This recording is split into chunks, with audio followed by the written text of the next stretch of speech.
ኢየሱስ ይሁን።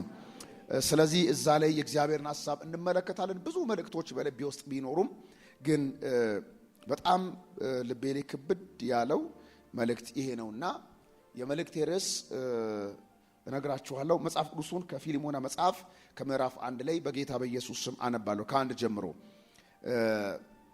እንዲህ ይላል። መጽሐፍ ፊልሞና ምዕራፍ 1 ከቁጥር 1 ጀምሮ የክርስቶስ ኢየሱስ እስረኛ ከሆነው ከጳውሎስና ከወንድማችን ከጢሞቴዎስ ለውድ ወዳጃችንና አብሮ ለሚሰራው ለፊልሞና ለእህታችን ለአፍቢያ አብሮን ወታደር ለሆነው ለአርቅጳ በቤትም ላለችው ቤተ ክርስቲያን ከእግዚአብሔር ከአባታችን ከጌታም ከኢየሱስ ክርስቶስ ጸጋና ሰላም ለእናንተ ይሁን። አንተን በጸሎቴ በማስብ ጊዜ ዘወትር አምላኬን አመሰግናለሁ፣ ምክንያቱም በጌታ በኢየሱስ ያለን እምነትና ለቅዱሳንም ያለን ፍቅር ሰምቻለሁ። በክርስቶስ ስላለን መልካም ነገር ሁሉ በሚገባ ትረዳ ዘንድ እምነትን ለሌሎች በማካፈል እንድትተጋ እጸልያለሁ። ወንድሜ ሆይ የቅዱሳንን ልብ ስላሳረፍክ ከፍቅር ታላቅ ደስታና መጽናናትን አግኝቻለሁ። ስለዚህ ማድረግ የሚገባ እንድታደርግ አዘዘንድ በክርስቶስ ድፍረት ቢኖረኝም በፍቅር እለምንሃለሁ። እንግዲህ ሸማግሌና አሁን ደግሞ የክርስቶስ ኢየሱስ እስረኛ የሆንኩት እኔ ጳውሎስ በእስር እያለሁ ስለወለድኩት ልጄ ስለ አናሲሞስ እለምንሃለሁ። አስቀድሞ የሚጠቅምህ አልነበረም፣ አሁን ግን ላንተም ሆነ ለእኔ የሚጠቅም ሰው ሆኗል ይላል።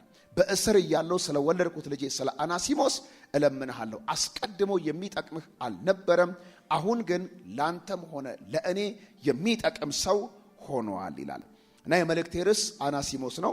አናሲሞስ ማለት የስሙ ትርጉም የሚጠቅም ማለት ነው። አናሲሞስ ማለት የሚጠቅም። እስኪ ጮሁና የሚጠቅም በሉ እስኪ። ክብር ለኢየሱስ ይሁን። ጳውሎስ እንደነገርኳችሁ ይሄ መጽሐፈ ፊልሞና በዕብራውያንና በቲቶ መካከል የምትገኝ አንዲት መጽሐፍ ነች። አንድ ምዕራፍ ነው፣ 25 ቁጥር ነው። ውስጡ ያለው ቁም ነገር ግን እጅግ በጣም የሚገርም ነው፣ እጅግ በጣም የሚደንቅ ነው። ጳውሎስ ይህንን መጽሐፍ ለፊልሞና በሚጽፍለት ሰዓት ላይ በእስር ቤት ነው ያለው። ገና ሲጀምር የክርስቶስ ኢየሱስ እስረኛ የሆንኩት እኔ ይላል። እስር ቤት ውስጥ ሆኖ ነው ጳውሎስ ይህንን መልእክት ለፊልሞና የሚጽፍለት። ለፊልሞና እና ፊልሞና ደግሞ በጌታ የሆነ የነ ጳውሎስ ወዳጅ የሆነ አገልጋይ የሆነ ወንድም ነው። ፊልሞና በጌታ ነው። ፊልሞና የነ ጳውሎስ ወዳጅ ነው። ፊልሞና የክርስቶስ ኢየሱስ አገልጋይ ነው። እና ጳውሎስ መልእክት የሚጽፍለት ለሱ ነው። ወዳጃችን ለሆንከው አብረን ሰራተኛ ለሆንከው ለፊልሞና ብሎ ጳውሎስ ይጽፍለታል። እና ጳውሎስ ይሄንን መልእክት ለፊልሞና ሲጽፍ የሚነግረው ነገሮች አሉ። ጳውሎስ እዚህ ቦታ ላይ ምን ይለዋል? አንተን በጸሎቴ በማስብ ጊዜ ዘውትር አምላኬን ስላንተ ምን እላለሁ? አመሰግናለሁ፣ ምክንያቱም በጌታ በኢየሱስ ክርስቶስ ያለን እምነት ለቅዱሳን ያለን ፍቅር ሰምቻለሁና ይላል። እንግዲህ ጳውሎስ መልእክት እየላከ ያለው ለማን ነው? ለፊልሞና ነው። ፊልሞናን ሊመክረው የፈለገው ነገር አለው ጳውሎስ። ሊያስተምረው የፈለገው ነገር አለ ጳውሎስ። ሊያስረዳው የፈለገው ነገር አለ ጳውሎስ። ወይም ሊገስጸው የፈለገው ነገር አለ ጳውሎስ። ነገር ግን ጳውሎስ ለፊልሞና መልእክቱን ሲጀምር ከገደለው አይደለም የጀመረው፣ ከምክሩ አልጀመረም፣ መናገር ከፈለገው ፖይንት አልጀመረም፣ ከተግሳጹ አልጀመረም። እዚህ ቦታ ላይ ኦንዘዌ የሚያስተምርን ነገር አለ። በጣም ብዙ ጊዜ ሰዎች ሰውን መምከር ይፈልጋሉ፣ ሰውን መገሰጽ ይፈልጋሉ፣ ሰውን ማስተማር ይፈልጋሉ። የሰውን ስህተቱን ነግረውት ወደ ትክክለኛ መንገድ ወይም ጉድለቱን ነግረውት እንዲያሟላ መንገድ ይፈልጋሉ። እና ፊት ለፊት ይመጣና እያየ አንተ ይስሐቅ እንደዚህ አይነት ችግር አለብህ አስተካክል ሲለው ይሄ ጭራሽ እልህ ነው የሚያያይዘው። ልጁ እንኳን ሊያሻሽል ይብዝበታል። የአገባብ ጥበብን ያስተምረናል። ምን አለው? በጸሎቴ በማስበ ጊዜ አምላኬን ስላንተ ምን እላለሁ? አመሰግናለሁ። በዚሁ አንድ ምክር ልምከራችሁ። ልጆቻችሁንም ጓደኞቻችሁንም ማንንም ሰው መምከር በመፈልጉበት ሰዓት ላይ ቁጭ አርገ ከጉዳዩ ለመጀመር አለብህ። ወንድም ከሌ ስላንተ ጌታን አመሰግናለሁ፣ ስላንተ እግዚአብሔርን እባረካለሁ ስለው ቴንክ ዩ ሶ ማች ጌታ ክብሩን ይሰጥ ይላል። አሁን ሰውየውን ታስተካክለዋለህ። በቃ እንትን ይሆናል፣ ስሙዝ ይሆናል ማለት ነው። ቀጠለና ደግሞ ምን አለው? በክርስቶስ ኢየሱስ ያለን እምነት ለቅዱሳን ያለን ፍቅር ምን ብያለሁ? ሰምቻለሁ። የመጀመሪያ ስላንተ ጌታን አመሰግናለሁ ትለዋለህ። ከዛስ ጥሩ ጎኑን ትነግረዋለህ። በክርስቶስ ኢየሱስ ያለን እምነት ሰምቻለሁ፣ ለቅዱሳን ያለን ፍቅር ምን ብያለሁ? ሰምቻለሁ። ግን መናገር የፈለገው ፖይንት ያ አይደለም። ከዛ ሁለተኛ ደግሞ አገባብ ላይ የምታረጋለህ እንትን ትለዋለህ፣ ጥሩ ጎኑን ትነግረዋለህ። አይ አፕሪሺየት ይህን ነገርን በጣም ወደዋለሁ፣ ትጋትን በጣም ደስ ይለኛል፣ ስጡ ሲባል ብዙ የምትሰጠው ነገር ደስ ይለኛል። አሜን ነው ወይ? እስኪ አንድ ሰው አሜን። በቃ ለጸሎት ያለህ ነገር ደስ ይለኛል፣ ትጋትን በጣም ወደዋለሁ። ለእግዚአብሔር ቤት ያለ ፍቅር ደስ ይላል። ጥሩ ነገር ስትነግሩ ይሞቀዋል። አሁን ደግሞ ደስ ይለዋል። እግዚአብሔር ክብሩን ይሰድ ከኔ የሆነ ምንም ነገር የለም ይል። አሁን ምንም ለመስማት ሰውየው ምን ይሆናል? ዝግጁ ይሆናል። እኛስ ልንመክር፣ እኛስ ልንገስት፣ ቀጥታ ከጉዳዩ ስትጀምር ጸብ ነው የምትፈጥረው። ነገር ይበላሻል። እና ጳውሎስ ፊሊሞና ምን አለው? በጸሎቴ በማስብ ጊዜ ስላንተ እግዚአብሔርን አመሰግናለሁ። ከዛ በክርስቶስ ኢየሱስ ያለን እምነት ለቅዱሳን ያለን ፍቅር ምን ብያለሁ? ጥሩ ጎኑን ነገረው። አሁን በቃ ፊሊሞና ምንም ቢነገረው ምን ይላል? ይሰማል። ምንም ቢነገረው ምን ይቀበላል። አረ አንድ ሰው አሜን ይላል። ኢየሱስ ጌታ ነው። መምከር ስትፈልግ፣ መገሰጽ ስትፈልግ፣ ሰውን ማቀና ስትፈልግ ይሄንን መንገድ ተጠቀም። ከዛ ውጪ ማበላሸት ነው የሚሆነው። አንተን በጸሎቴ በማስበ ጊዜ ዘውትር አምላኬን አመሰግናለሁ፣ ምክንያቱም በጌታ በኢየሱስ ያለን እምነትና ለቅዱሳን ያለን ሁሉ ፍቅር ምን ብያለሁ? ሰምቻለሁ። ጥሩ ጎኑን ነገረው። ፊሊሞና ሞቀው። ሐዋርያው ጳውሎስ ስለኔ እምነት ያውቃል። የሚገርም እኮ ነው ይላል። ሐዋርያው ጳውሎስ ለቅዱሳን ያለኝን ፍቅር እህቶችን ወንድሞችን ቤቴ ሰብስቤ እንደማበላ በቃ የብዙዎች ነት ያውቃል። ፓስተር የኔን ያቀኛል ለካ በቃ የኔን ያውቃል። ሞቀው በቃ ፊሊሞና ምንም ቢነገረው ከዚህ በኋላ ፊሊሞና ምን ይላል? ይሰማል። ክብር ለኢየሱስ ይሁን። ከዛ ምን አለው? ሰምቻለሁ አለውና አሁን ጳውሎስ መናገር የሚፈልገው ሐሳብ መምጣት ጀመረ። አስተካከለዋ። ይኸውልህ ዛሬ እንኳን ዝም ብሎ አይዘራም። መሬት ስለሆነ አይዘራም። ታርሰዋለህ፣ ትከሰክሰዋለህ፣ ታስተካክለዋለህ። ከዛ በኋላ ነው የሚዘራው። ዝም ብለህ መሬት ስለሆነ ብትዘራበት አይበቅልም። አስተካክለ ነው። ብዙ ሰው ላይ የዘራ ነው ስብከት፣ ብዙ ሰው ላይ የዘራ ነው ምክር፣ ብዙ ሰው ላይ የዘራ ነው ትምህርት ያልበቀለው ለምንድን ነው? ሳናስተካክል ዝም ብለን። አንተ ቢነገር አሰማም፣ ሳታስተካክል አትንገረው፣ አይሰማም። አረ አንድ ሰው አሜን ይላል እንዴ! ልቡን ሳታርሰው፣ ልቡን ሳትከሰክሰው ብትዘራበት ሊበቀል አይችልም። ልጆች ላይ፣ ጓደኞች ላይ፣ ትዳር አጋር ላይ፣ አገልጋዮች ላይ ይሄን መንገድ ነው ሰው መጠቀም ያለበት። እና ሌላው የፈለገው ሐሳብ ጋር ይመጣለታል። አንተን በጸሎቴ በማስብ ጊዜ ዘውትር አምላኬን አመሰግናለሁ፣ ምክንያቱም በጌታ በኢየሱስ ያለን እምነትና ለቅዱሳኑ ያለን ፍቅር ሰምቻለሁ አለውና ሌላው የፈለገው ሐሳብ ቁጥር 6 በክርስቶስ ስላለን መልካም ነገር ሁሉ በሚገባ ትረዳ ዘንድ እምነትን ለሌሎች በማካፈል እንድትተጋ እጸልይልሃለሁ ይለዋል። አቤት የጳውሎስ ጥበብ! የመጀመሪያ ሊነግረው የፈለገው በክርስቶስ ስላለን መልካም ነገር በክርስቶስ ስላለን ተስፋ መልካም ነገር ትረዳ ዘንድ እምነትን ለሌሎች በማካፈል እንድትተጋ ምን እልሃለሁ? እጸልይልሃለሁ። አሁን ፊሊሞና በጌታ ያለው እምነት ታላቅ ነው። ፊሊሞና ለቅዱሳን ያለው ፍቅር በጣም የሚገርም ነው። ቅዱሳንን በጣም ያሳረፈ ሰው ነው። ባይዘው ፊሊሞና ሀብታም የነበረ ሰው፣ ባለጠጋ የነበረ ሰው ነው እና ያሳረፈ ሰው ነው። እና ጳውሎስ ምን ይላል? እምነትህን ለሌሎች በማካፈል እንድትተጋ እጸልይልሃለሁ። ምን እያለው ነው? ወንጌል ስርጭት ጋር የሆነች ክፍተት አለችብህ። እምነትን ለሌሎች ማካፈል ጋር የሆነ ጉድለት አለብህ። ማብላት ታበላለህ፣ ማጠጣትን ታጠጣለህ፣ መጾም ትጾማለህ፣ መጸለይን ትጸልያለህ፣ ድሃ መርዳት ትረዳለህ፣ በደጉ ሳምራዊ ትላለህ፣ በወንጌል ስርጭት ትላለህ፣ በጾም ጸሎት የሚያክልህ የለም። እምነትህን ለሌሎች ማካፈል ጋር ግን ክፍተት ስላለብህ እጸልይልሃለሁ። ስራ ቦታ የምታገኛቸውን በተለያየ አጋጣሚ የምታገኛቸውን ሰዎች ወንጌል ሼር ማድረግ ጋር ክፍተት አለብህ እያለው እኮ ነው። አቤት ጥበብ! ጸልይልሃለሁ ብሎ ነገረው። በሌላ አማርኛ መመስከር ጋር ክፍተት አለብና እሷ ምን በለው? አስተካክል። ኢየሱስ ያድናል። እርግጠኛ ነኝ ስላልተጻፈ እንጂ ፊሊሞና ይሄ ደብዳቤ እንደደረሰው በማግስቱ የሳምንት ወንጌል ስርጭት አዘጋጅቷል። አረ አንድ ሰው ጮሆ አሜን ይላል። ክብር ለኢየሱስ ይሁን። ስላልተናገርን አይደለም ብዙ ለውጥ ያልመጣው፣ አነጋገር ስላላወቅን ነው ብዙ ለውጥ ያልመጣው። ስላላወራን አይደለም ብዙ ለውጥ ያልመጣው፣ አወራሩን ስለማናውቅ ነው ብዙ ለውጥ ያልመጣው።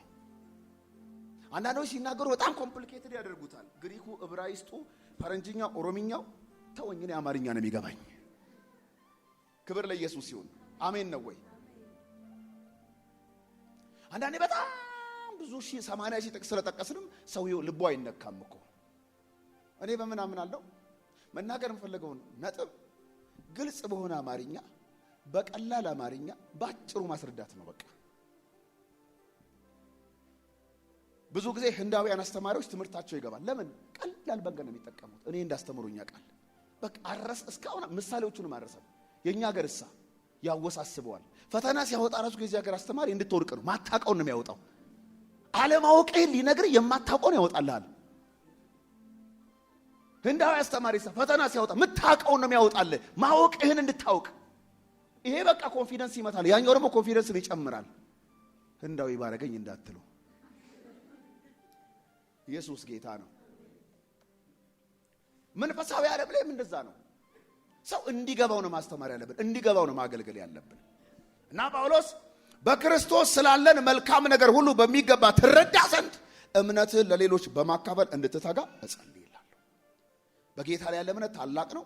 ቅዱሳንን ያለ ፍቅር በጣም የሚገርም ነው። እምነትህን ማካፈል ጋር ችግር ስላለችም ትንሽ ክፍተት ስላለብህ ጸልይልሃለሁ። ጌታ ይረዳሃል። ከዚህ በኋላ ወንጌል ስርጭት ሲባል ሆዴን አሞኛል ብለህ አትቀርም። አንድ ሰው አሜን ነው ወይ? ከዚህ በኋላ አብሮህ ለሚሰራ ሰው የምታካፍለው ኢየሱስን እንጂ የምታካፍለው ሐሜት አይሆንም። የምታካፍለው ወሬ አይሆንም። የምታካፍለው ተራ ነገር አይሆንም። በነገራችን ለሰዎች የሚጠቅማቸው ኢየሱስን ምናካፍላቸው ነው። አረ አንድ ሰው አሜን ይላል። እናንተ እንዴት ናችሁ? እግዚአብሔር በሰጣችሁ አጋጣሚ፣ እግዚአብሔር በሰጣችሁ እድል ሁሉ እምነታችሁን በማካፈል እየተጋችሁ ነው ወይስ ምንድነው እያካፈላችሁ ያላችሁት ለሰው? አብሯችሁ ለሚሰራ፣ አብሯችሁ ለሚኖር፣ አብሯችሁ ለሚያገለግል፣ አብሯችሁ ለሚወጣ፣ አብሯችሁ ለሚገባ፣ በሚዲያ ለምታገኟቸው፣ ቻት ለምታደርጓቸው ምንድነው የምታካፍሏቸው? እምነታችሁን ነው የምታካፍሏቸው ወይስ ሌላ ነገር ነው? እንደ አስፈላጊነቱ ሰሚዎችን የሚጠቅምና የሚያንጽ ቃል እንጂ የማይረባ ቃል ካፋችሁ አይውጣ። የማይረባ ቃል አትጻፍ፣ የማይረባ ቃል አትናገር፣ የማይረባ ቃል ሼር አታደርግ። ኢቭን የሚረባ ቃል እንኳን ካፋችን ማውጣት ያለበት አስፈላጊ ከሆነ ነው። አንለስ ዝም በል ነው የሚለው እግዚአብሔር ቃል። አስተዋይ ምን ይላል? ዝም ይላል። በለፈለፉ በአፍ ይጠፉ። መጽሐፍ ቅዱስ ላይ ደግሞ እንዳፈልጉ የለም። ይሄ አሜን ነው ወይ?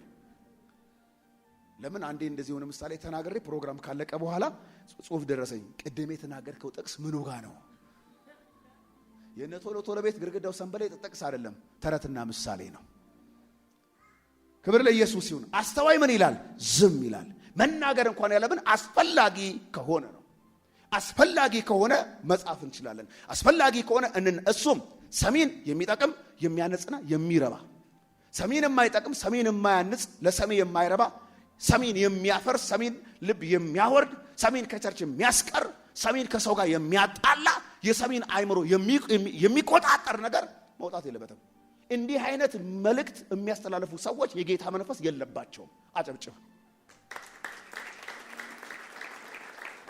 ለምን? መልካምን የምስራች የሚያበስሩ እግሮች በተራራ ላይ ናቸው። የጌታ መንፈስ ያለበት ሰው ከሱ አንደበት የሚወጣው መልካም የምስራች ነው። አረ አንድ ሰው ጮሆ አሜን ይላል። እስኪ መልካም የምስራች በሉ እስቲ።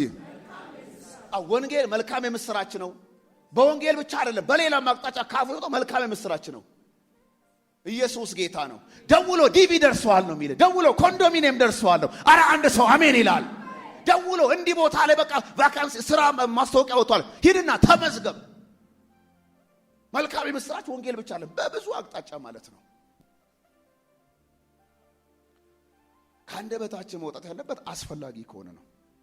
የሚጠቅመው የሚረባ የሚያነጸው ራሱ አስፈላጊ ከሆነ፣ ካልሆነ ዝም በል ነው የሚለው እግዚአብሔር ቃል። ለምን ግዴታ አለብን እንዴ ማውራት? የለብንም። ሰው ሁሉ እኮ ስለሚናገረው ቀን ንግግር በሙሉ በፍርድ ቀን ይጠየቅበታል ይላል። ፖስት ስለሚያረጋት ነገር፣ ስለሚጽፋት ነገር፣ ስለሚያወራት ነገር ጆሮ ላይ ጠጋ ብሎ ጆሮ እስኪደማ በሚስጥር ስለሚያወራት ነገር ይጠየቅበታል። ስለዚህ አለመናገር ይመለጣል። ክብር ለኢየሱስ ይሁን። እና እምነትህ ለሌሎች በማካፈል እንድትሰጋ ምን ላለው አለ? እጸልይልሃለሁ አለ። ዛሬ ስንቶቻችሁ ናችሁ እምነታችሁን ለሌሎች በማካፈል እየተጋችሁ ያላችሁት? ወንድም የዘላለም ሕይወት የሚገኘው በጌታ በኢየሱስ ክርስቶስ ነው ብላችሁ ይሄንን የምስራች በማካፈል እየተጋን ያለ ነው ስንቶቻችን ነን? ምንድነው ቢዚ ያደረገን? እግዚአብሔር ጊዜውን ሰጥቶናል፣ እድሉን ሰጥቶናል፣ አጋጣሚዎችን ፈጥሮልናል። ምንድነው ለሰዎች እያካፈልን ያለነው ነገር? ምንድነው ሼር እያደረግን ያለነው ነገር? እምነታችን መዳን በሌላ በማንም የለም እንድንበዘን ከሰማይ በታች ሌላ ስም የለምና ይሄ ነው እምነታችን። ስንቶቻችን ይሄንን ሼር በማድረግ ተጠምደናል? ለምናቃቸው ለማናቃቸው በሁሉም አቅጣጫ ስንቶቻችንን እምነታችንን ለሌሎች በማካፈል እየተጋን ያለነው? ክርስትና ይሄ ነው። ብዙ ጥሩ ነገር እኮ አለን። ብዙ በቃ የሚያስመሰግን ነገር አለን። በጌታ በኢየሱስ ስላለ እምነት ለቅዱሳን ስላለ ፍቅር ሰምቼ በጣም ገርሞኛል። ጌታ ይባርክህ አለውና እምነትህን ለሌሎች በማካፈል እንድትተጋ ጸልይልሃለሁ። ብዙም እንደማትመሰክር ሰምቻለሁ። አንተ ባለጠጋ ሰው ነህ። ብዙ ሰዎች ያገኙሃል። ብዙ ሰዎች ወደ አንተ ይመጣሉ። ግን ባገኘኸው አጋጣሚ ወንጌል እየሰራህ አይደለምና ወንጌል ስራ ነው መልእክቱ። እና እግዚአብሔር ለእናንተም ዛሬ እያለ ያለው ባገኛችሁት አጋጣሚ ወንጌልም በሉ ስሩ። እምነታችሁ ለሌሎች በማካፈል ትጉ። በነገራችን ላይ ቤተ ክርስቲያንን የሞላው ህዝብ እኮ አገልጋይ ሰብኮት የመጣ አይደለም። እናቶች ሰብከው፣ እህቶች ሰብከው፣ ተማሪዎች ሰብከው፣ ወጣቶች ሰብከው። ኢየሱስ ለዘላለም ጌታ ነው።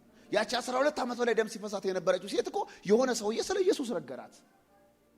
ሐኪም ቤት ያገኘችው ሊሆን ይችላል፣ አላውቅም። መንገድ ላይ ሊሆን ይችላል፣ አላውቅም። ስለ ኢየሱስ ነግሯታል። እና ፋይናሊ ገንዘቧን ጨርሳለች። በሽታዋ አልተሻላትም። ስለዚህ የሰማችውን ይዛ መጣች ወደ ቤተ ክርስቲያን። እንደምን ብዬ ሄጄ የልብሱን ጫፍ ብነካ ፈውሳል ብላ ምና መጣችና የልብሱን ጫፍ ስትነካው የሚፈሰው ደሟ ቆመ። ከሰይቋ መገላገሏ በሰውነቷ ታወቃት። ጌታ ይባርከው ስለ ኢየሱስ የነገራት ሰው። አረ አንድ ሰው አሜን ይላል። በእውነት እስቲ አጨብጭቡ ለጌታ። ክብር ለኢየሱስ ይሁን። ለኛ ስለ ኢየሱስ የነገሩን ሰዎች እግዚአብሔር ይባርካቸው። ለምን ጮኻችሁ አሜን አትሉም? በቃ እኔ ብዙ ነገር የነገሩኝ ሰዎች አሉ በህይወት ዘመኔ። እንዲህ አይነት ስራ አለ ሞክር፣ እንደዚህ አይነት ነገር አለ አፕላይ አድርግ ያሉ በጣም ብዙ ነገር ተነግሮኝ ያውቃል። በእውነት ሁሌ ግን መባርከው ከ14 ዓመት ጀምሮ ወንጌል የነገሩኝ ሰዎች። አሁን የ14 ዓመት ልጅ ምን ይገባዋል ብሎ ነው አጎቴ ድንጋይ ላይ ቁጭ አድርጎ 30 ደቂቃ ወንጌል የሰበከኝ። አረሰውም ዛፍ ስር ቁጭ ብለን 14 ዓመት ልጅ ሆኜ ኢየሱስ ክርስቶስ ይወድሃል እንደዚህ ነው የሚያወራው። ነቀስ እያለ ሲነግረኝ ይሉኝ ታይዞኝ ነው የምሰማው። ግን በቀለ።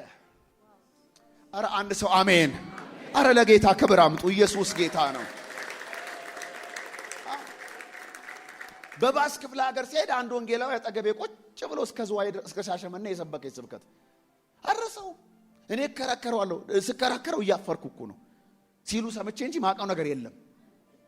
ሲሉ ሰምቼ ምንም ማውቀው ነገር የለም። እሱ ግን መጽሐፍ ገብቶ ይጠቅስልኛል እና ግራ ይገባኛል። እንዴት ይሄን ሁሉ ሸመደደው እላለሁ። ኢየሱስ ጌታ ነው። ግን ጊዜውን ጠብቆ ምን አለ? በቀለ። በእውነት ወገኖቼ ይበቅላል። አረ አንድ ሰው አሜን። አው ለትምህርት ቤት ጓደኛሽ ነገር ይበቅላል። አብሮ ለሚሰራ ይበቅላል። በሆነ አጋጣሚ ለምታገኘው ሰው ቢዝነስ አብሮ ለሰራው ሰው ይበቅላል። አረ ኢየሱስ ያድናል።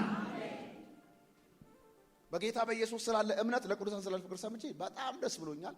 እምነትን ደግሞ የበለጠ ለሌሎች ማካፈል እንድትተጋ እጸልይልሃለሁ። ሁለተኛው ፊልሞና ጋር የመጀመሪያው ፊልሞና ጋር ያለችው ጉድለት እምነቱ ለሌሎች ማካፈል እንዲተጋ ነው። ዛሬ ለእናንተም እምነታችሁን በማካፈል መትጋት አለባችሁ። ብዙ ጥሩ ነገር ሊኖረን ይችላል። ብዙ መልካም ነገር ሊኖረን ይችላል። እግዚአብሔር በሰጠን አጋጣሚዎች ሁሉ ለሰዎች የሚጠቅማቸው እምነታችንን ማካፈል ነው። ስለ ኢየሱስ መናገር ነው። ክብር ለኢየሱስ ይሁን። በክርስቶስ ስላለን መልካም ነገር ሁሉ በሚገባ ትረዳ ዘንድ እምነትህ ለሌሎች በማካፈል እንድትተጋ እጸልይልሃለሁ አለው። በቃ የጸሎት እርዳታ ያስፈልግሃል። ወንጌል መመስከር እንድትችል አቅም ጉልበት እንዲኖር በደንብ ጸልይልሃለሁ አለው። ያቺ ክፍተት ስለነበረችበት ማለት ነው። ወንድሜ ሆይ የቅዱሳን ልብ ስላሳረፍ ከፍቅር ታላቅ ደስታና መጽናናትን አግኝቻለሁ። ጳውሎስ አስባችሁታል? ትልቅ ሐዋርያ ነው። ግን ፊልሞናን ሲያወራው በጣም ራሱን ሀምብል አድርጎ ነው። በጣም ራሱን ዝቅ አድርጎ ነው። ስለዚህ ማድረግ የሚገባ እንድታረግ አዘዘን በክርስቶስ ድፍረት ቢኖረኝም በፍቅር ግን እለምንሃለሁ። ምን አለው? ማድረግ የሚገባህን ታደርግ ዘንድ አዝህ ዘንድ በክርስቶስ ድፍረቱ ስልጣኑ ማንዴቱ ቢኖረኝም እኔ ግን በፍቅር ምልሃለሁ እለምንሃለሁ። አንዳንዴ ስልጣን አለን፣ አቅም አለን፣ የበላይ ነን ብለን ነገሮችን አግሬሲቭ በሆነ መንገድ ለማስኬድ ስንሞክር ይበለሻሻሉ። በዚህ ዓለም ላይ አሸናፊ በጣም የፍቅር ሰው፣ ትሁት ሰው፣ ዝቅ የሚል ሰው ነው። አሸናፊ የፍቅር ሰው፣ ትሁት ሰው፣ ዝቅ የሚል ሰው ነው። ማድረግ የሚገባን ታደርግ ዘንድ አዘዘን በክርስቶስ ድፍረት ቢኖረኝም አንተ ፊልሞና እንደዚህ አድርግ ማለት እኮ እችላለሁ አለ። እኔ ግን በፍቅር እለምንሃለሁ አለ። ከጳውሎስ ይሄን ውሰዱ፣ በፍቅር እለምንሃለሁ አለ። ሰዎች ሐሳባችሁ እንዲቀበሉ፣ ሰዎች እንዲሰሟችሁ፣ ሰዎች እሺ እንዲሏችሁ፣ እንዲያደምጧችሁ የመናገር የማዘዙ ስልጣኑ መብቱ ቢኖራችሁ እንደዛ አክት አታድርጉ። በፍቅር ለምኗቸው። እቺን ታደርጊያት እሺ። በፍቅር በትህትና ስትለምነው ደስ ብሎት ያደርገዋል። አግሬሲቭ ሆነ ስትናገር ሊያደርገው ይችላል፣ ግን ግዴታ ለመፈጸም ነው የሚሆነው።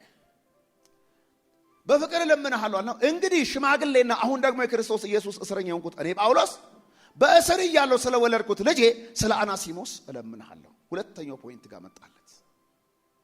ማድረግ የሚገባህን እንድታረግ አዘዘን በክርስቶስ ድፍረት ቢኖረኝም እኔ ግን በፍቅር እለምንሃለሁ። እስኪ በፍቅር በሉ እስቲ እለምንሃለሁ። ጓደኞቻችሁን፣ አብሯችሁ የሚሰሩ ሰዎች፣ የትዳር አጋራችሁን፣ የምታገለግሉትን ህዝብ ጥሩ ኮሙኒኬሽን ሊኖራችሁ ከፈለጋችሁ፣ ነገሮች በጣም እንዲሰሩ ከፈለጋችሁ፣ አይኖ ስልጣን አለ እኮ የማዘዙ አይኖ በቃ አቅሙ አለ የበላይነቱ፣ ግን በፍቅር ለምኑ። በቃ ነገር ይስተካከላል። ኢየሱስ ጌታ ነው። ነገር ይሰምራል።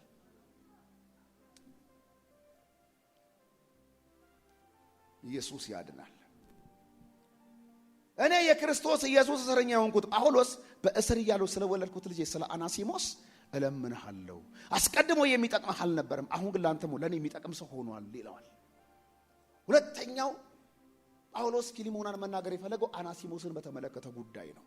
አናሲሞስ የሚባለው ሰው እዚህ ቦታ ያለው ሰው በአንድ ወቅት የፊልሞና አገልጋይ የነበረ ሰው ነው። ፊልሞና ቤት ተቀጥሮ ይሰራ የነበረ የፊልሞና ባሪያ የነበረ ሰው ነው። ነገርኳችሁ፣ ፊልሞና ባለጠጋ ሰው ነበረ፣ ሀብታም ሰው ነበረ። ስለዚህ ይሄ አናሲሞስ የሚባለው ሰው የፊልሞና ቤት በሚኖርበት ጊዜ ይሰርቅና ፊልሞና ምን ያደርገዋል? ከሶ ያሳስረዋል። ከጳውሎስ ጋር የተገናኘውም እዛው እስር ቤት ውስጥ ነው። እዛው እስር ቤት ውስጥ ባለበት ጳውሎስ ወንጌል ይመሰክርለትና ፊልሞና ኢየሱስ ክርስቶስን የሕይወቱ ጌታ አዳኝ አድርጎ ይቀበል። ለዚህ ነው ጳውሎስ በእስር እያለሁ ስለወለድኩት ልጄ ስለ አናሲሞስ እለምንሃለሁ የሚለው። አናሲሞስን ፊልሞናን እዚህ ቦታ ላይ ስለሱ እለምንሃለሁ። አስቀድሞ የሚጠቅም ሰው አልነበረም አለው። አሁን ግን ላንተም ሆነ ለኔ የሚጠቅም ሰው ሆኗል። አሁን ተፈቶ ወደ አንተ የሚመጣው አናሲሞስ የመጀመሪያው አናሲሞስ አይደለም። ያ የበደለህ፣ ያ ያሳዘነህ፣ ያ የሰረቀህ አናሲሞስ አይደለም። እዚህ ጋር እየነገረው ያለው ነገር ለአናሲሞስ ምህረት እንዲያደርግለትና እንዲቀበለው እየነገረው ነው። መጀመሪያም ቢሆን ፊልሞና አናሲሞስን ማሳሰሩ ተገቢ አልነበረም። እንደዳነ ሰው የሚያደርጉትን ያቁምና ይቅር በሏቸው በሚለው ቃል መሰረት ቁጭ አድርጎ ሰውየው ይዳን አይደለማ፣ ሰውየው በጌታ አይደለማ፣ ቁጭ አድርጎ መክሮት ጸልዮት የእግዚአብሔር ቃል አስተምሮት እንትን ይል ነበር። ነገር ግን እሱ ከአንዳንድ ሲሰርቅ ያዘው፣ እስር ቤት ውስጥ አስገባው። ስለዚህ ፊልሞና የምህረት ልብ የሌለው ሰው ነበረ። ኤክስኪውዝ የማያውቅ ሰው፣ ይቅርታ የማያውቅ ሰው ነው። ምናልባትም አናሲሞስ ከፊልሞና ላይ ገንዘብ የሰረቀው ሰይጣን አሳስቶት ሊሆን ይችላል፣ ቸግሮትም ሊሆን ይችላል። ኦፍ ኮርስ ሰይጣን እኮ ያሳስታል። ኢየሱስን አሳልፎ እንዲሰጥ እኮ ሰይጣን ያስቆርጡ ይላል። በምን ይላል? አነሳሳ። ይሁዳን ኢየሱስን የሚያክል ንጉስ አሳልፎ እንዲሰጥ እኮ ልቡን ያነሳሳው ሰይጣን ነው። ብትሸጠው እኮ 30 ብር ታገኛለህ፣ መሬት ትገዛበታለህ፣ ፎቅ ትሰራበታለህ። በቃ ይሄን ሐሳብ መቆጣጠር አልቻለም። ስለዚህ እግሩን ያጠበውን ኢየሱስን መምህር ወይ ብሎ እቅፍ አድርጎ ስሞ ሸጠው እና ኢየሱስ የሰው ልጅ በመሳም አሳልፈ ትሰጣለህ እንዲህ አለው። የሰው ልጅ በመሳም አሳልፈ ትሰጣለህ ብሎ ኢየሱስ ይሁዳን ጠየቀው።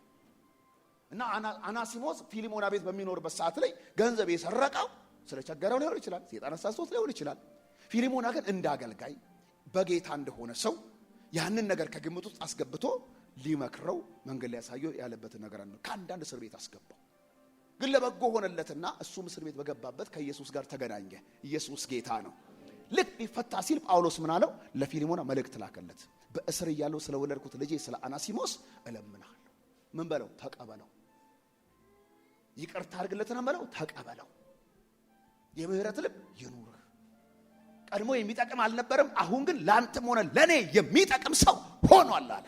አረ አንድ ሰው አሜን ይላል። ሲመጣ ፊት እንዳትነሳው፣ ሲመጣ እንዳታባሩ፣ ሲመጣ በር እንዳትዘጋበት። ያደረገህን ነገር ምን በለው? እርሳው። እንደውም በቃ ዕዳ እንኳን ቢኖርበት በኔ ላይ ቁጠሩ፣ እኔ ስፈታ እከፍልሃለሁ። አረ ኢየሱስ ያድናል። ክብር ለኢየሱስ ይሁን። ዕዳ እንኳን ቢኖርበት አለ ጳውሎስ እኔ ላይ ቁጠረው። በእስር እያለሁ በወንጌል ምን ብየዋለሁ? ወልጄዋለሁ። ቀድሞ የሚጠቅም ሰው፣ ቀድሞ የሚረባ ሰው፣ ቀድሞ ጥሩ ሰው አልነበረም። አሁን ግን በወንጌል አማካኝነት፣ አሁን ግን በኢየሱስ አማካኝነት ታሪኩ ተቀይሯል፣ ስሙ ተቀይሯል፣ መታወቂያው ተቀይሯል። ኢየሱስ ያድናል። ስለዚህ ምን በለው? ተቀበለው። ሲመጣ የረሳውን ለመሰለ እንዴ ባለፈው 50 ብር እንደሰረከኝ አሁን ደግሞ 100 ልሰርቅ እንዳትለው። አረ አንድ ሰው አሜን ነው ወይ? እስቲ ጩና በኃይል አሜን በለዋ። እንዳትለው ምን በለው? ተቀበለው። ለምን? የሚጠቅም አልነበረም። አይኖ በፊት ተሳስቶ ነበር። አሁን ግን ተለውጧል። የሚጠቅም ሰው ሆኗል። ኢየሱስ የሰዎችን ታሪክ ይቀይራል። ኢየሱስ የሰዎችን ሕይወት ይቀይራል። ኢየሱስ የሰዎችን ስም ይቀይራል። አጠቅምም የተባለ ሰው ጠቃሚ ይሆናል። እኔ ዛሬ መልእክት እናገርባችኋለሁ። አጠቅሙም ተብላችኋል። ከዚህ በኋላ ጠቃሚ ትሆናላችሁ። የተጠላ ሰው ይወደዳል። የተገፋ ሰው ይፈለጋል። ኧረ ኢየሱስ ያድናል። አጨብጭቡ ለጌታ። ክብር ለኢየሱስ ይሁን። እስኪ ጩሁና በኃይል አሜን በለዋ። እስኪ ጮክ ብላችሁ በኃይል አሜን በለዋ። አስቀድሞ የሚጠቅምህ አልነበረም፣ አሁን ግን ላንተም ለኔም። አረ ኢየሱስ ያድናል። ምን ማለቱ ነው? አስቀድሞ የሚጠቅምህ አልነበረም፣ አሁን ግን ላንተም ለኔም ሲል ጳውሎስ እግዚአብሔርን ይወክላል፣ ፊሊሞና ደግሞ ሰውን ይወክላል። ኢየሱስ ያድናል። ሰውየው መጀመሪያ ለሰው የማይበጅ ሰው ነው። ኢየሱስ ካገኘው በኋላ ለሰው የሚጠቅም፣ ለቤተ ክርስቲያን የሚጠቅም፣ ለሀገር የሚጠቅም፣ ለእግዚአብሔር የሚጠቅም ኢየሱስ ያድናል። በነገራችን ላይ ቸርች ውስጥ እኮ የተሰበሰበ በሙሉ አይንን ላፈር የተባለ አትረባም አጣቅምም የተባለ አረ ኢየሱስ ያድናል። አረ ኢየሱስ ያድናል። ለምንድን ነው በእኛ የሰራ ጌታ በሌሎች የማይሰራ የሚመስለን? ለምንድን ነው አንዳንዶች በእነሱ የሰራ እግዚአብሔር በሌላ የማይሰራ የሚመስላቸው? ያንተን ታሪክ የቀየረ የሌሎቹንም ይቀይራል። ኢየሱስ ያድናል። አጨብጭቡ ለጌታ። አስቀድሞ የሚጠቅምህ አልነበረም፣ አሁን ግን ላንተም ለኔም፣ ለጌታም ላንተም፣ ለቤተ ክርስቲያንም ለማንም ኢየሱስ ያድናል። እኔ ይገርመኛል አንዳንድ ጊዜ ሰዎች ለምን በቃ በእነሱ ሕይወት የተገለጠ የእግዚአብሔር ምሕረት በሌላው የሚገለጥ አይመስላቸው? በእነሱ የሰራ እግዚአብሔር በሌላው የሚሰራ አይመስላቸው? እነሱ ይቅር እንደተባሉ ሌላው ይቅር የሚባል አይመስላቸውም። ልንገርህ እግዚአብሔር የእንጀራ ልጅ የለውም። ለሁላችን ለእግዚአብሔር ልጆች ነን። ጮኸ ለምን በኃይል አሜን አትለኝም? ኢየሱስ ያድናል። አስቀድሞ የሚጠቅምህ አልነበረም፣ አሁን ግን ላንተም ለኔ የሚጠቅም ሰው ሆኗል። ለእግዚአብሔርም ጠቃሚ ነው፣ ለቤተ ክርስቲያንም ጠቃሚ ነው። ላንተም ይጠቅምሃል፣ በጉልበቱ ይጠቅምሃል፣ በእውቀቱ ይጠቅምሃል፣ በሐሳቡ ይጠቅምሃል፣ በጸሎቱ ይጠቅምሃል፣ በምክሩ ይጠቅምሃል። ስለዚህ ሲመጣ በር እንዳትዘጋበት፣ ተቀበለው። ምህረት አድርግለት። እግዚአብሔር ምህረት አድርጎለታል አለው። የምህረት ልብ አልነበረውም ፊሊሞና። እና ሁለተኛው ጳውሎስ ፊሊሞናን መናገር የፈለገው ነገር የምህረት ልብ ይኑርህ፣ የምህረት ልብ ይኑርህ። እግዚአብሔር ይቅር ያለውን ይቅር በል፣ እግዚአብሔር የተወውን ተው። ማንም በክርስቶስ ቢሆን አዲስ ፍጥረት ነው፣ አሮጌው ነገር አልፏል የሚለው ቃል ፊሊሞና ለአንተ ብቻ አይደለም፣ ለአናሲሞስም ይሰራል። ፊሊሞና ሲወለድ በጌታ ነበር እንዴ? አይደለም እኮ። እሱም ተሰብኮለት ነው ጌታ ላይ የተቀበለው። እና እሱን የለወጠ ጌታ ሌላ የማይለውጥ እንዴት ይመስለዋል? አረ አንድ ሰው አሜን ይለኛል። ኢየሱስ ጌታ ነው። ስለዚህ ሲመጣ ምን በለው? ተቀበለው። ጠልተኸዋል አይደለም? ውደደው። ንቀኸዋል አይደለም? አክብረው። አይጠቅመኝም ብለሃል አይደለም? ይጠቅምሃል። ተቀበለው። ጳውሎስ ለፊልሞና የሚነግረው መልእክት ይሄንን ነው። ግን አስቀድሞ ምን አለው? በጸሎቴ በማስብ ጊዜ ስላንተ እግዚአብሔርን አመሰግናለሁ። በክርስቶስ ስላለህ እምነት፣ ለቅዱሳን ስላለህ ፍቅር ሰምቻለሁ። which is good, I really appreciate አለው። ሞር ደግሞ በቃ ኢንፍሉዌንሻል ልትሆን፣ ሞር ደግሞ እግዚአብሔር በኃይል እንዲሰራብህ እምነትን ለሌሎች ለማካፈል እንድትተጋና እንደ አናሲሞስ ያሉ ሰዎችን የበደሉን ይቅር እንድትል ባሮጌ ማለት የምታውቃቸውን ሰዎች መቀበል እንድትችል ብሎ ያቺ ምክር ጣል ያደርግለታል። ፊልሞና ምን አይነት ባህሪ ያለው? ለቅዱሳን የሚገርም ለዳነ ሰው አቤት ፍቅሩ። ያልዳነን ሰው የሚያይበት እይታ ግን ጥሩ አልነበረም። አንዳንድ ሰው እንዲህ ነው። አሁን ቸርች ውስጥ ምን አይነት ማህበረሰብ አለ መሰላችሁ? እግዚአብሔር የኛ ብቻ የጴንጤ ብቻ እኛን ብቻ የሚወደን፣ በጌታ ያልሆኑትን ሰዎች የማይወዳቸው፣ እሳት አዝንበው ምናምን የሚበላቸው ነው። አይደለም። ከዚህ በረት ያልሆኑ ብዙ በጎች አሉት የሚመጡ ተራቸውን የሚጠብቁ። አረ አንድ ሰው አሜን። የዛሬ 25 ዓመት ለምሳሌ እኔ እዚህ በረት ውስጥ አልነበርኩም እና ከዛ ፊት የነበረች ቤተክርስቲያን የነበሩ እናቶች ይማልዱ ነበር፣ ይወጡ ነበር። ምን እንድል? ወደ በረት እንድመጣ እነግራቸዋለሁ በጌታ በኢየሱስም። አሁን በዛሬዋ ቀን ዛሬ እሁድ በመላው ዓለም በብዙ በሚሊዮን የሚቆጠር ሰው ወደ እግዚአብሔር መንግስት እኮ ይገባል። አረ አንድ ሰው አሜን ይላል። እኛ እንደመጣ ነው እግዚአብሔር በኢየሱስ ብዙዎችን ያመጣል። እኛ እንደዳነው እግዚአብሔር ብዙዎችን ያድናል። ኢየሱስ ያድናል። አጨብጭቡ ለጌታ።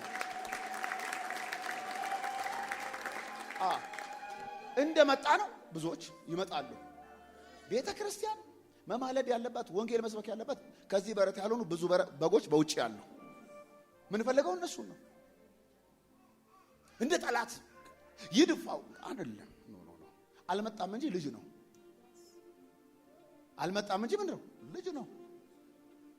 ልክ አሁን እኮ አሁን የተወለዱ ብዙ ህፃናቶች አሉና እዚህ የዛሬ ዓመት ደግሞ የሚጨመሩ ህፃናቶች አሉ ያልነበሩ። በቃ እንደዛ ማለት ነው። መንፈሳዊ ዓለሙ ያ ነው። ሌላው በጣም የሚገርመኝ ነገር ቸርች ውስጥ ያለው አንድ የተሳሳተ አስተሳሰብ ብዙ ጊዜ በቃ እግዚአብሔር የኛ ብቻ ነው። እኛም በክርስቶስ ኢየሱስ የእግዚአብሔር ልጆች ሆነን፣ እግዚአብሔር ግን የሁሉም ሰው ምንድነው? ፈጣሪ ነው። የሚያመልከውንም የማያመልከውንም እግዚአብሔር ምን ብሎታል? ፈጥሮታል።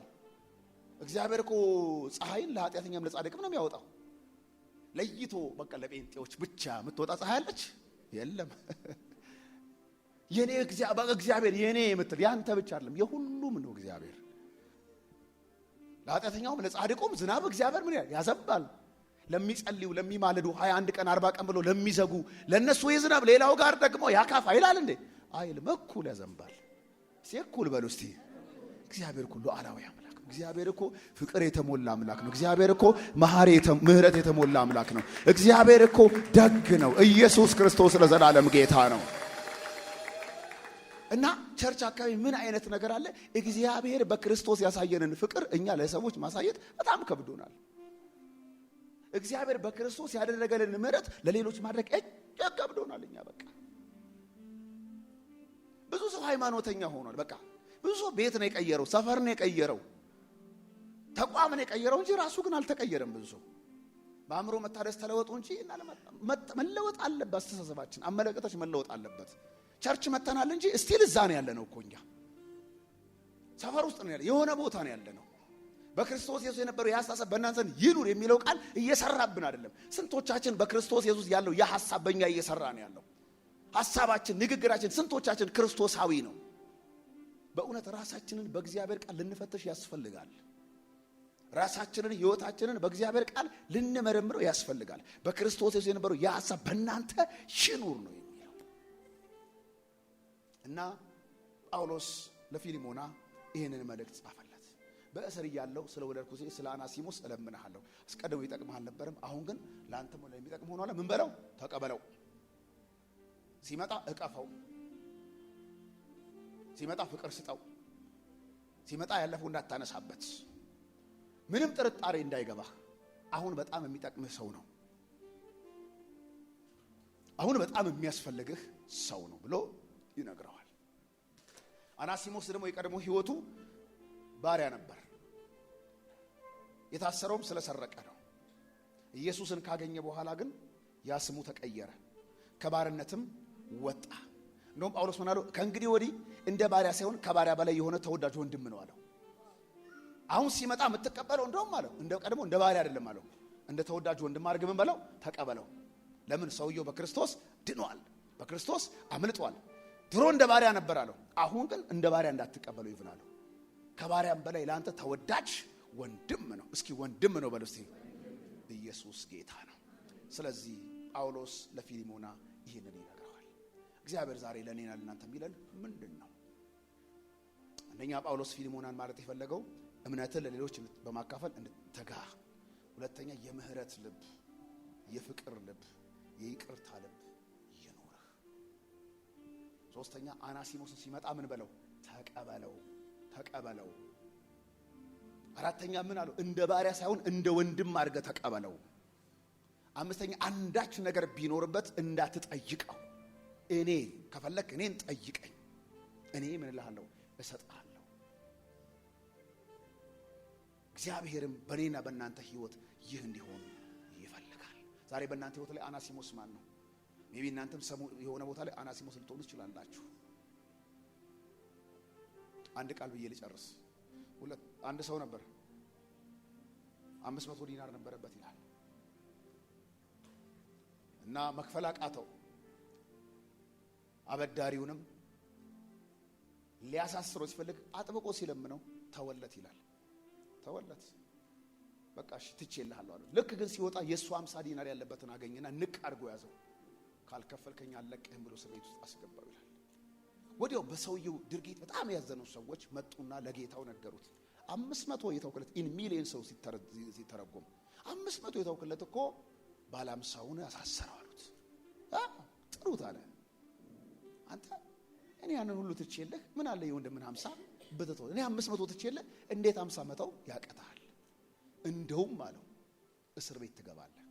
እዳም በሙሉ ከፍለህ እስክትጨርስ ምን አትልም ከዚህ አትወጣም። እናንተ የበደሎችን ይቅር ካላላችሁ አባታችሁ ከዚህ በላይ ምን ይልባችኋል? ያደርግባችኋል። የምህረት ልብ ይኖራል። 500 ይቅር ተብለ 50 ላይ ችክ አትበል። 500 ትተውልህ 50 እምቢ ካልክ ወደ እስር ቤት ያስገባሃል። ከፍለህ እስክትጨርስ ይጥልሃል።